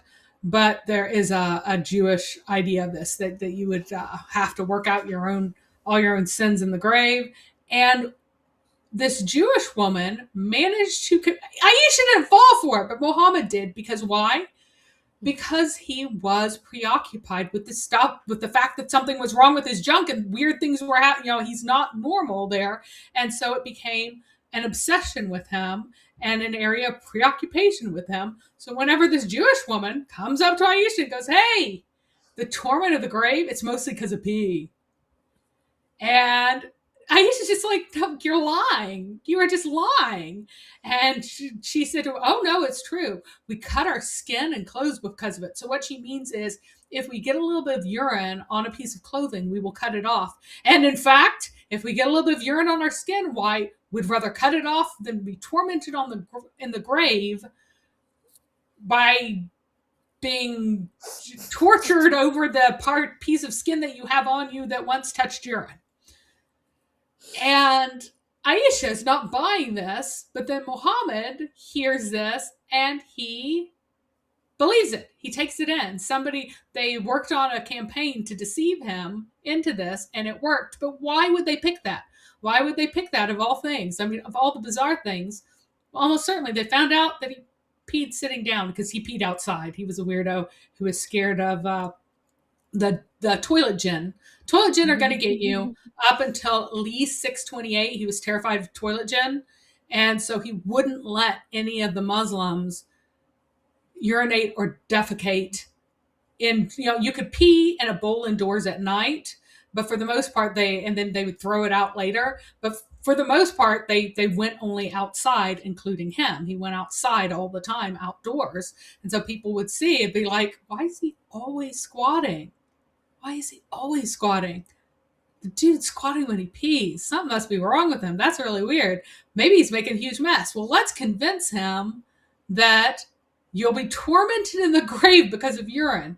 And I actually believe that these are some Jews who know some things about Christian practices, who are here making fun of Christians, because they would cut off pieces of their clothing and then dispose of them respectfully if they got the wine of the Eucharist on them at this time. So I'm thinking maybe that's where she got the germ of this idea and then ran with it. But for Muhammad to be snowed into this absolutely ridiculous thing and then make everyone squat, well, I think that has something to do with something being wrong with his junk. And we also know that Muhammad constantly told stories of the prophets to make the prophets similar to him. So the first time he told the story of Moses and Pharaoh were from the same people. They were the same ethnicity. They were the same people. They were the same group. But the Pharaoh made a division of them and mistreated some of them and killed their sons. So in your original story, they're the same people. That's why Moses is given as an example of a man who comes with, it says that the prophets all come with their own language to their own people. And then right after that, Moses is the next prophet talked about. Why? Because in Muhammad's original telling, they were from the same people. And Moses was from the people of Pharaoh. And there are traces of this all over the place. But the reason for this alteration, before he got called out and had to undo some of it, was specifically to make Moses more like him. He called himself, I am the Moses of my people. And one of his opponents, he is the Pharaoh of his people, of our people, all being the Meccans. And so he made all of the prophets more like him, and of all the prophets, the one he made most like him was Moses. He wanted Moses to be like an exact parallel to him. And then with Moses, we get this weird story where a rumor's running around that there's something wrong with Moses's penis. And thus, while Moses was bathing one day, a rock near him grabbed his clothing and rolled away with his clothing. It ran, a stone stole his clothes, so that Muhammad had to run after the clothes, and all the people saw him naked and went, oh my goodness, his penis is just fine and totally normal. What is this? What is this story doing in here?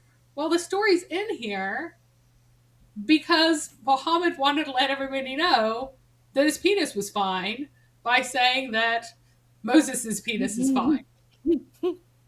That's the point. Mary, we're having a very serious serious examination of the chats over here, and someone asked, I have a question. Is there a source that said Aisha ate the cucumbers to get chubby? So someone is asking about the source. Yes. So that's Bukhari, isn't it? I think so. It's that or Muslim. It's on Sunnah.com. Here, Yeah. I'll find it. Or you could just look up cucumber on Sunnah.com. But yes, that's in the hadith. Her mom decided, which is like Mary already pointed out, there's almost no calories in cucumbers, so it makes no sense that she's like, I'm going to fatten her up with cucumbers. You'd have to eat like 10 million cucumbers a day. But weird stuff. But the idea was, had to fatten her up because she wanted Muhammad to be able to consummate that marriage with her daughter. Good mom. Good mom. Top-notch mom. And again, it makes total sense in the medicine of the day, which was all about cucumbers. I found There it. it is. It's Yep. Sunan. It's Sahih Sunan Abu Dawood 3903. It says, my mother narrated Aisha, al-Mu'mineen, the mother of the believers. My mother intended to make me gain weight to send me to the house of the Messenger of Allah, but nothing which she desired benefited me till she gave me cucumber with fresh dates to eat. Then I gained as much weight as she desired. And then it's also found in another one. Again, Sunan Ibn Majah 3324, and Sahih Bukhari. No, that's different. I saw the Prophet eating fresh dates with snake cucumbers. What is that one's just a what's the word I'm looking for? A prophetic food. Remember that everything that Muhammad ate is the best things to eat. So that's a prophetic meal. So you should have it because it's good for you. I'm gonna put it in the chat. Ay. So. All right, back to being serious. All right. So, what would cause both infertility and high splash damage rates? And this is why I thought about before is hypospadias or micropenis. And I thought hypospadias initially. Why? Because if the opening is really far. Okay, sorry. To be clear, hypospadias is whenever your urethral opening is not at the tip of the member, but is rather up the length of the shaft some amount. And if it's far up the shaft, very often you can't have any kids because you're not getting the sperm where it belongs. And that also explains him being covered in semen, which I forgot to put in this, by the way. The fact that he was covered in semen, somehow, whenever he was having intercourse, he would get things, places where I don't quite understand. Don't get it. There are multiple explanations for the semen all over him. We'll just leave it at that. But But that is a possible when explanation. that's happening, when it's happening with his wife. D.L. Yeah, Kelby.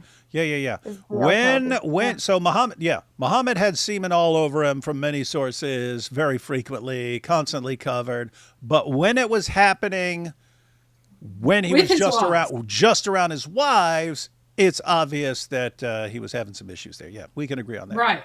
Right. But then I realized that, wait, micropenis, whenever Andrew Wilson had that, I'm like, that is a much better explanation for the fact that he not only married Aisha and had intercourse with her and did not severely damage her, but also that he considered this the best kind of marriage. It seems like for him, you want to have the peg fit the hole, and for him, this is clearly the best hole because it's the one that fits the peg the best. Why else would he have such a strong preference for it? Because, again, trying not to be too graphic, women do not produce material that make intercourse more pleasurable until they have passed into more mature stages of so that they are of reproductive age, and therefore they make reproductive lubrication. She would not have that at that age, and yet for him that is better. It is better to have a little girl who's very small and not built for that and does not have any lubrication. For him, that is better. Why is this? The micro penis fits much better. So, again, Andrew Wilson, he famously pointed this out. I believe that he's actually correct. I revised my previous opinion as to why Muhammad was so messy with urine and issues. And here's the thing too, whenever you have a micropenis, sometimes the thing that causes you to have that can cause you to not fully well-developed gonads too. So a good portion of men who have a micropenis, they have a problem with development such that they have a problem also getting women pregnant.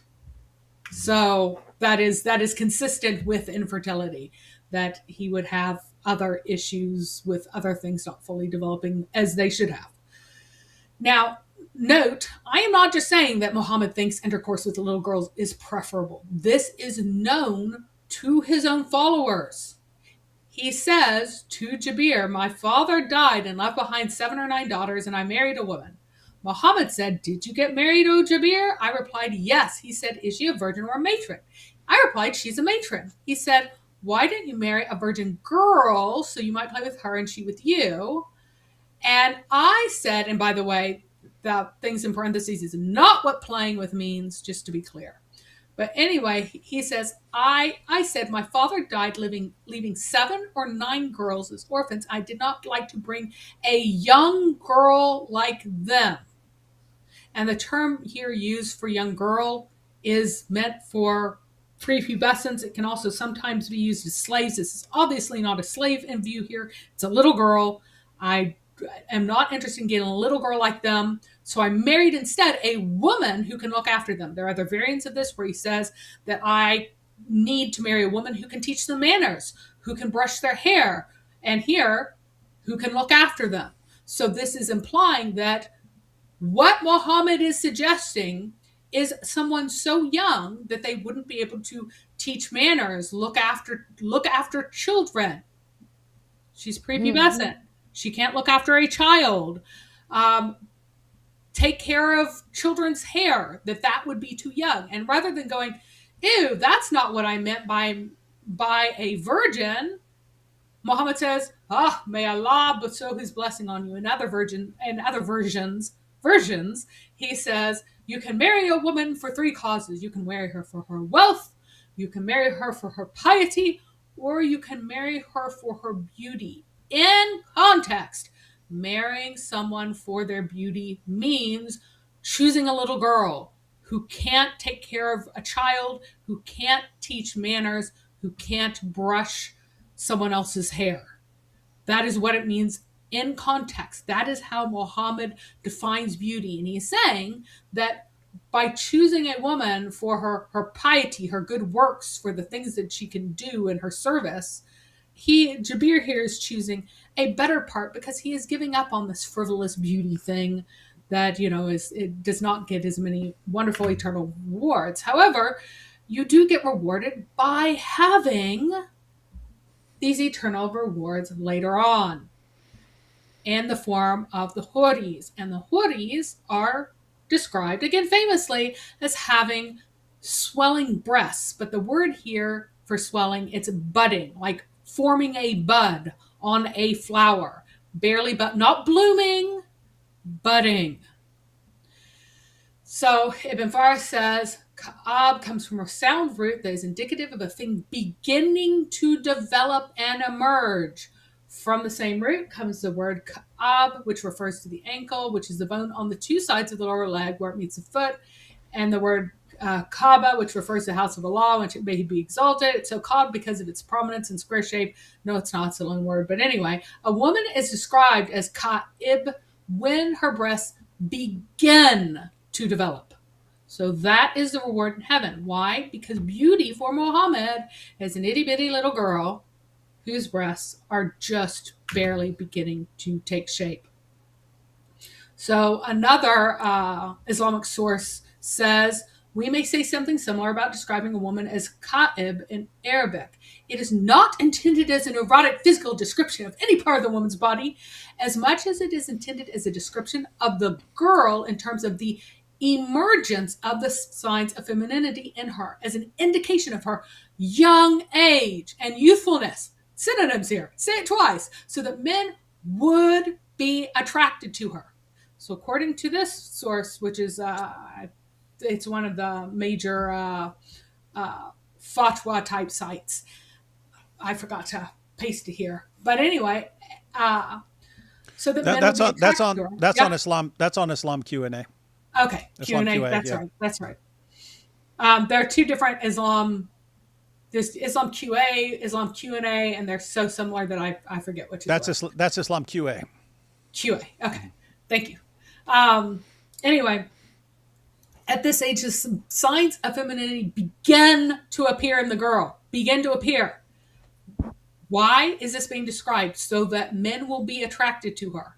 So by this interpretation, the prime age of most attractiveness is when breast buds begin to form. This is typically 9 or 10. This is 9 or 10 years old. Breast buds are just forming. Okay?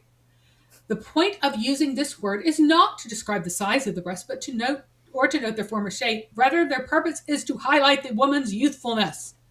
Why? To show how hot she is, to show how desirable she is. Because to Muhammad, this was the best woman to possibly copulate with. That's why. So we have Ibn al-Jawazi, who said the woman is a tifla, a little girl when she's small, Walida when she begins to walk, so that's toddler to up to the point of Ka'ib when her breasts begin to appear. But notice that there are 2 more stages, the second of which is when she has her first menses. So we have the Nahid when they increase in size, then Masar when she reaches the age of puberty. This means she begins to menstruate. So first you have Ka'ib, then you have Nahid, then you have Masar, where she first menstruates for the first time. So this is 2 stages before first menstruation. And then Khad, when she reaches, Khawd, when she reaches the age of a young woman. So you have breast buds, swelling, increasing size of breast before she has her first period, and then goodness, when she is a young woman, that is today probably like 16 or 17. This is the earliest sign of puberty on her upper body. That is the age that this is.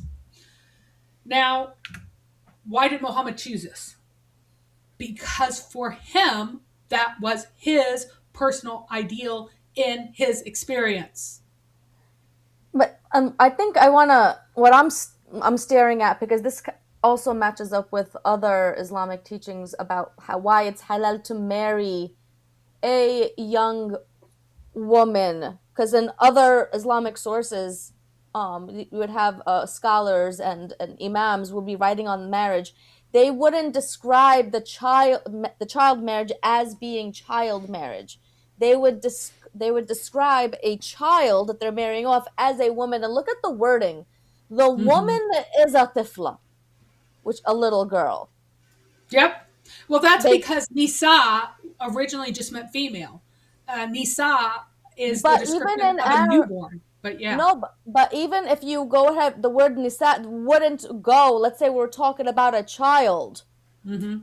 You know, nisa would be if you're speaking in regular Arabic, outside of Islam Arabic, would be a woman, a But grown Muhammad- woman.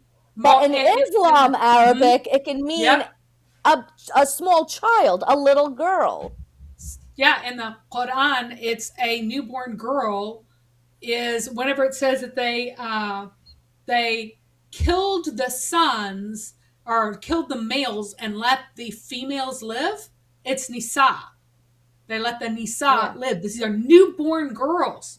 They're newborn girls. Because language matters. Yeah. Language matters. Oh man. So, Yeah. and that's true. We don't know for sure that he didn't have an innie. We do not know for sure that was that this was his actual length. That it could have been smaller. That is also true. But whatever it was, that is the result. The result is that forever, every Muslim in the world who is looking forward to Jannah, every man is looking forward to being with these huri, who are little girls. Now, there is a source that says that, you all will be all 30 years old, but by default, when Muhammad is addressing people, he's just addressing the men. There's nothing that's specific that says that even women will be 30 years old.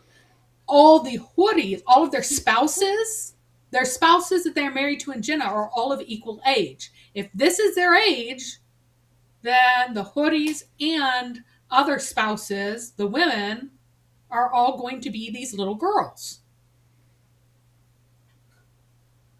So, yeah. And so Muhammad, and apparently these rumors didn't die. They didn't die at all. So Muhammad had to make up this other story about another person, about another prophet, to explain why Muhammad definitely, absolutely doesn't have a teeny tiny peepee. And here is and this is a machine translation, so it's really rough. But basically, it's saying that in the Quran, when it says that Yahya, John the Baptist, they use a special word for pure or chaste, right? That the reason why he is chaste, meaning never having any intercourse with women, is because he had a teeny tiny peepee. So the argument going here is that if a prophet were to have a tiny penis, he would never have intercourse at all. Muhammad is well known to have intercourse. Therefore, Muhammad doesn't have a teeny tiny peepee. That is the brilliant argumentation, the syllogism that Muhammad presents here to our eyes. So, John the Baptist was a prophet who had a teeny tiny peepee. He was given that peepee by Allah so that he would be chaste forever and wouldn't have intercourse with anyone. And that's the only way.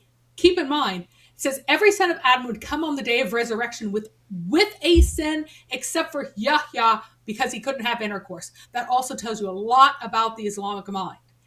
Come on, man. Muhammad just want to normalize micro peepees. You don't have to stay celibate if you have. He's actually saying that if you have a micro peepee, then you wouldn't be having sex. But Muhammad did. Well, no, but Muhammad's saying I definitely don't have a micro penis. I totally don't have a micro penis. He We does not don't have know sex. that. We don't So- know that. Maybe he's normalizing it and he's checking because okay, what about Moses? Well, Moses, remember, had a normal penis. That's the whole thing. He had a scrotal hernia. Yeah, some of it says he had a scrotal hernia. Or no, that was a rumor that he has scrotal hernia, but in reality, it's totally normal. And the Okay. stealing of the clothes was to dispel the rumors that he had something wrong with him. Oh, wait, Moses, you didn't have the rumored defect. All right. So again, it says, so Muhammad supposedly lowered his hand to the ground and took up a small stick, a little twig, and he said, that is because he did not have what men have except for something like this stick. And therefore, Allah called him a chaste man, a prophet from among the righteous. So here's Ibn Kathir regarding his saying chaste, that he is one who does not have relations with women. He is one who doesn't have children or semen. And so we have another version of this saying that there's no one who will meet Allah without sin except for Yahya. It's because he is chaste. And he picked up something from the ground and said the chaste one's thingy is like this. So Ibn Kathir in his version of it, he actually hates the one that's attributed to Muhammad. And he says, Muhammad definitely didn't say this. But we have this other version that says that someone else came up with this explanation, and this other person, that he must have been the actual source for this, not Muhammad. Certainly not Muhammad. Muhammad never would have said this. So he doesn't like the idea of any prophet having a small penis because it would be a defect, and he doesn't want his prophets to have any defects, physical defects. Qurtubi 2 also addresses this. So this one has the prophet picking up a speck from the ground, and he is saying his penis was like a speck of dust from the ground. He is like that. He restrained himself from disobeying because his penis was like the speck of dust from the ground. Why is John the Baptist just catching strays? He's not even there. Right? Himself. So again, the argument here is that Muhammad doesn't have a small stick, because if he did, he would have to be celibate. He's not celibate, so his stick is definitely not small. He has a sexual stamina and appetite of 30 men. He is definitely not small. So, Yeah, appetite for men? Yes. Yes, that too. In conclusion, the fact that Muhammad had a sexual defect, it explains his infertility. So it's perfect. It's Cora, Stan. Thank you, Cora Stan. He has this preoccupation with seeming virile. So he hears from Allah that it's not any defect in him that causes him not to have kids. Instead, it is, Allah is the one who makes all the decisions. He did not fail to give enough masculinity to these children to make them be boys, and those are definitely his kids. Allah just chose for them to be girls so that he would have no offspring to be his heir, because it's supposed to be in the world, which it was not. But anyway, it also compounded with his orphanhood to make him less than a man, making him desperate to prove himself to everyone as well. So his orphanhood led to him not having a position in society and also being sexually abused by other men in his tribe. And all this together made him desperate to be respected, desperate for authority in a way that other men would not be within his own society who weren't born into authority. It also explains how he was having intercourse with a 9-year-old without severely damaging her. It explains why he squatted, and it explains why he was specifically targeted with that urine hell prank that became part of Islam. And finally, it explains why in Islam today you are still having marriage with little girls and can't get rid of it because it's part of Muhammad's behavior and teaching, and why the ideal female to have intercourse with for Muhammad and the female with which all Muslims will have intercourse in Jannah is a barely beginning puberty tiny little girl, which is Tanner stage 2 and is pedophilia. So that is my conclusion. It seems very trivial at first, like, you're just saying he has a small penis, but really it deeply shaped the religion, incredibly damaging and messed up. Not deeply. Yeah. In a metaphorical sense. Yes, Wait. metaphorically. There you go. You get to be big. I'm scared. All right. Now I have to turn off this picture in picture. Stop. All right, there we go. There we go. All right. All right. Figured it out. Well, case seems pretty airtight to me, but we always listen to the people. We listen to the people. So we got to do a poll. Pardon the pun. Here we go. It'll be a small poll. We're going to do a little poll, ladies and gentlemen. Just a little poll. A micro poll. Little micro poll here.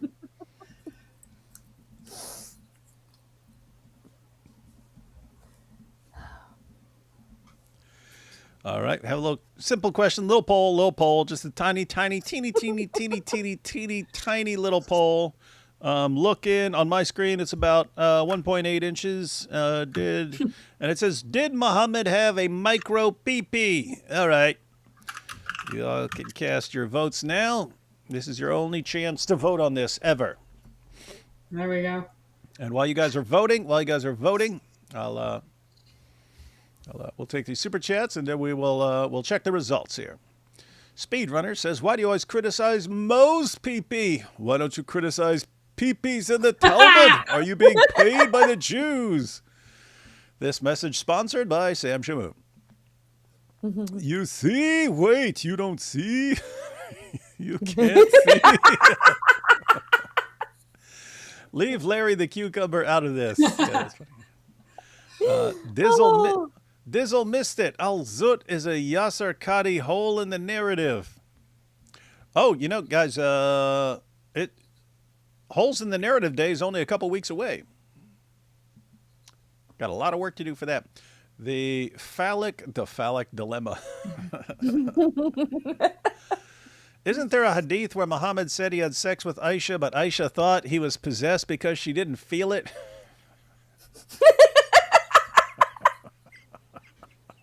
All the women. None of them felt it. He wasn't having sex with any of them, but he thought he was, but they didn't notice. So either he was just imagining things or they just didn't notice. Uthman gathered fragments of the Quran written on leaves, rocks, and P cursive in the sand. That is true. Regarding the relation between Muhammad and Diha, I think it's obvious who was the one swinging the scimitar.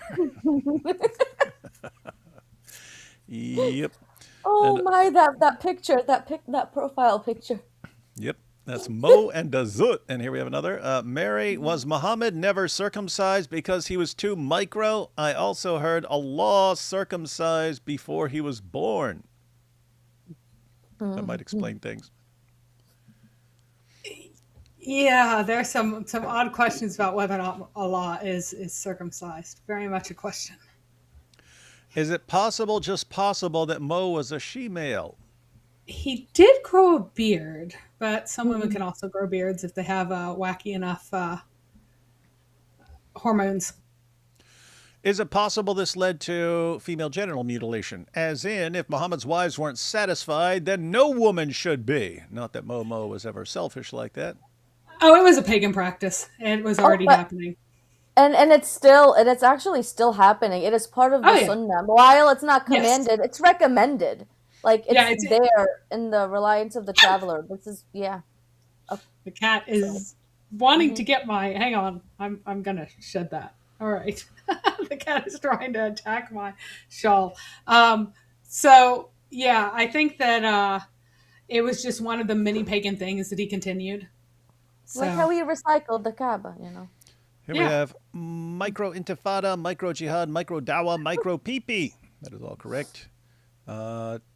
Too many Marys should always come with a warning. Puke bucket required on standby. Did you ever look into Mo, Aisha, Abu Bakr, Fatima? Check replies. which check replies were? Sorry, I didn't. I was trying not to look at the chat because everybody was so completely. That was smart. They would That have, was smart. yeah, they would have really thrown me. I want to So- shout out Martin Jackman in the chat. He commented testosterone injections about 30 can help. Just need 30 testosterone injections. Nice. That'll help you. He thought it would. Yeah. Hey guys, heard you were having a little show. Yep, having a little show. Inshallah, my ummah has grown micro. Wait, so they did a bonobo strategy of do everyone? Yeah, sounds like it. We have. So what's really funny is that Lucian just started being interested in Islam right before I started this completely whacked out series. So the only thing he knows of me is that I cover all these completely depraved topics. Yep, everyone. So if you want some weird stuff, you know where to ask. Lazy said, I saw the debate with Andrew. I spoke with my priest. He agrees with you, not Andrew. Yet the culture of the ending yourself empathy is a double-edged sword that I'm trying to navigate. Thank you for standing firm. We have few crusaders, just big mouths. That sounds about right.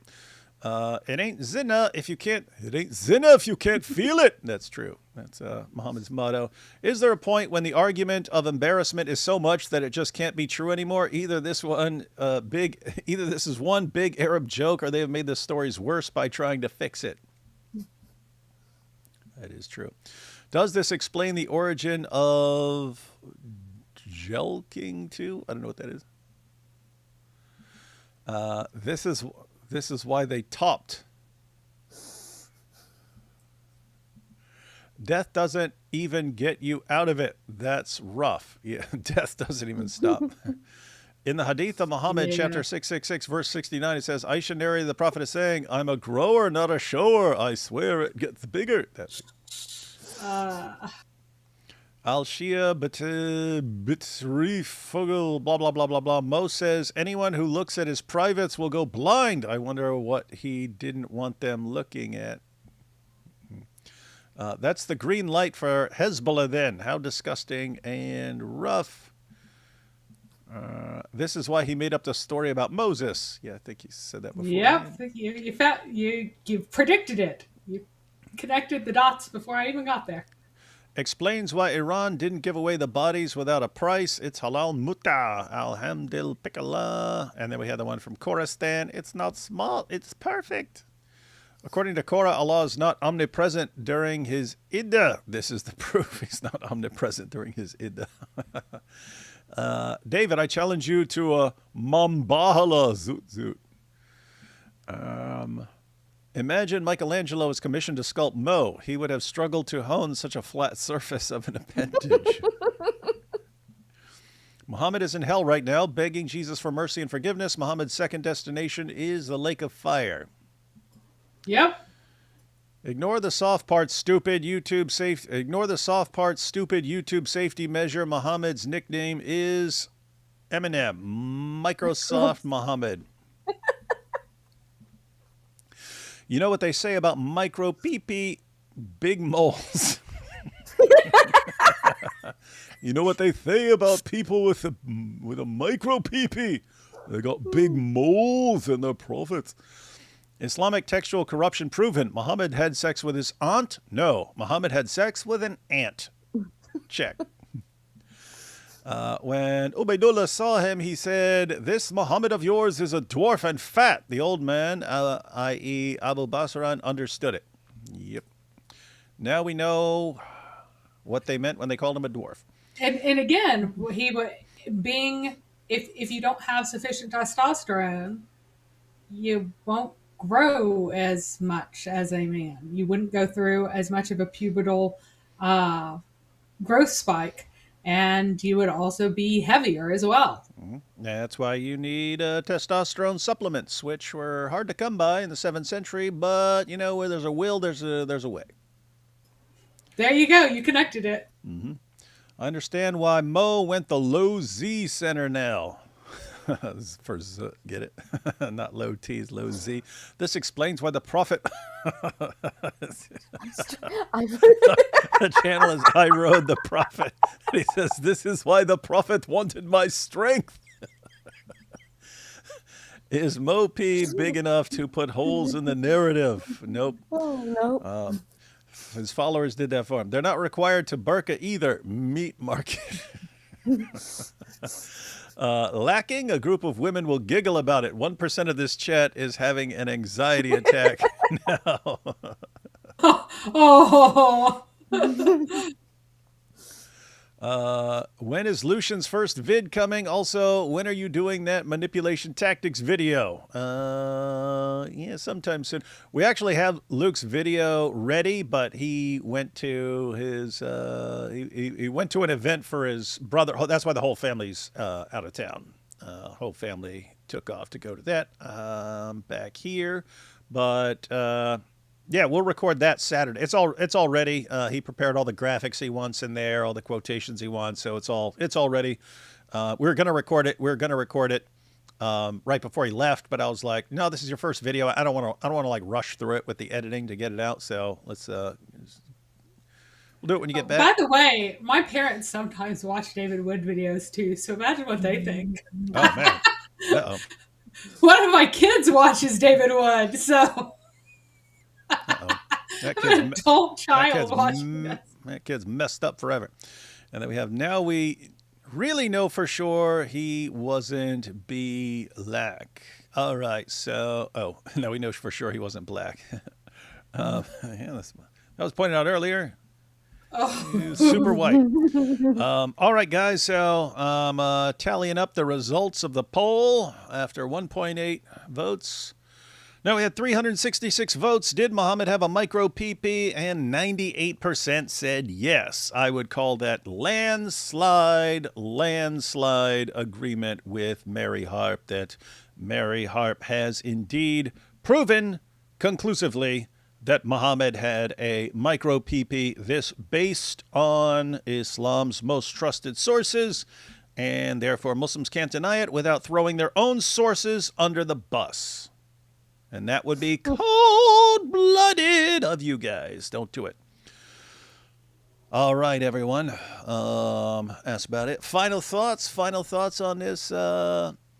Sarah, you were rudely reading comments instead of No, I was. Yes. Well, talking about comments, I need a reason answers. Thaddeus said, Mary, your PP on the PP was inappropriately long. Hey, look, it's been 2 hours and we made it all the way through, so like that's pretty fast. So that was funny. No, Mary Harb did an amazing job at pointing out the facts that Muhammad did in fact have a micro PP, and Muslims have to say thank you. That was yes. So they all need to. No, the bigger point is that this is the bigger point. Okay. Not the little point, the bigger one. Not the little point. The bigger point is that they do need to go and thank you for defending the honor of Muhammad, just to show that, see, he did not harm Aisha. He had a small weenie. To say anything other than that would mean that he was a terrible human being who did not follow the harm principle. Mm-hmm. So everyone, he was a mercy upon mankind. That's right. Muslims watching, you got to look on the bright side. This is your defense of Muhammad, that he did not harm Aisha because he was too small to harm anyone ever. Mm-hmm. Yes. And therefore, we're going to have to drop the criticism, guys. Just admit this. The moment, we had 98% of people say Muhammad had a micro PP, but that's mostly non-Muslims. When 98% of guys, I agree to it here. I'm saying it right here. Matter of fact, we don't even need 98%. Just With 50% of Muslims globally, 50% will agree that Muhammad had a micro PP, I will never criticize his relationship with Aisha again. It's still messed up because she was a kid and so on. But that one gesture of you guys being honest will be met with a generous grant from me that I won't bring it up again. So just 50% of you. So billion Muslims admit that Muhammad had a micro PP. I won't talk about Aisha anymore. Deal? I would still criticize it. I didn't say anything about you. I said me. Okay, I will keep criticizing it unless they make a fatwa. Oh, of course, everyone's going to except me. Only those Muslim men with micro peepees can follow the sunnah of having child brides. There we are. That's it. Mm-hmm. That's when I'll stop. Yeah. All right, So Mary, again, final thoughts? My final thoughts are, it isn't just that Muhammad his entire life was completely disreputable, whacked out, grotesque, everything else, but that his personal life and issues are the very foundation upon which Allah's religion is founded. Everything that you find in Islam is about Muhammad's personal issues playing out, his personal preferences, his personal desires. Allah does indeed hurry to do his bidding, and we have to ask why. Why was Aisha's question appropriate? Why is Allah's viewpoint about what should be the reward for all of men be a view that only a man who has a micropenis would consider to be the ideal situation? Because whatever else you would actually prefer the body to look like if your desire is to have enjoyable intercourse, it would not be again, sorry for the detail, a prepubescent level of lubrication would not be involved with that. Why is it that Allah's final reward is this? Why is it that that is the best? Why is the ideal to get an extremely young bride? Why does Allah endorse all of this? The only sane answer is that Allah is and always has been partly a cave demon and partly Muhammad's hand puppet. You can decide which percentages. And I just got scratched again. Oh my gosh. You see, this is the proof she's been cursed by the power of Allah subhanahu wa ta'ala. I dared to pick up my shawl. Your metaphorical mother. Yep. And here we have, what a great sermon today, D. Wood. Oh dear. Like the stream, by the way. All right, everyone. Thanks for watching. Be sure to screenshot some of those sources and be ready to share them with all your friends. The world needs to know that Muhammad had a micro PP. Now, what I'm concerned about is, you know how in the UK, how those like gingers, people make fun of the gingers all their lives and then they convert to Islam? Well, you know, don't spread this a little, but not too much, because, you know, you don't want everyone being like, oh, I finally found a religion for me. Everyone makes fun of me, but now I will be a strong, real man like Muhammad. Yeah. You don't want to send people to Islam because then they're going to be like, oh, I just have to get 30 minutes of al-zut and then I can be Superman like Muhammad. Ah, wow. Weird times. All right, guys, I'll be on Lord Willing 5 tomorrow with a historian to go through the historical Jesus part of Korah's debate. Korah doesn't know how to do history. And so we'll have an actual historian on to explain things to her and to explain why everything she says is the dumbest thing anyone has ever said in the history of humanity. She doesn't know words. She doesn't know history. You see the part where she was like, oh, we don't believe that God is omnipresent, but he's only omnipresent in his knowledge. I mean, like, there's literally a word for that. There's a word. It's called omniscience. Omniscience, yeah. It's weird stuff. But fun times, guys. All right, everyone. Thanks Mary and Sarah for joining us, and thanks everyone for making this super funny in the chat. And It was awesome. Catch y'all next time.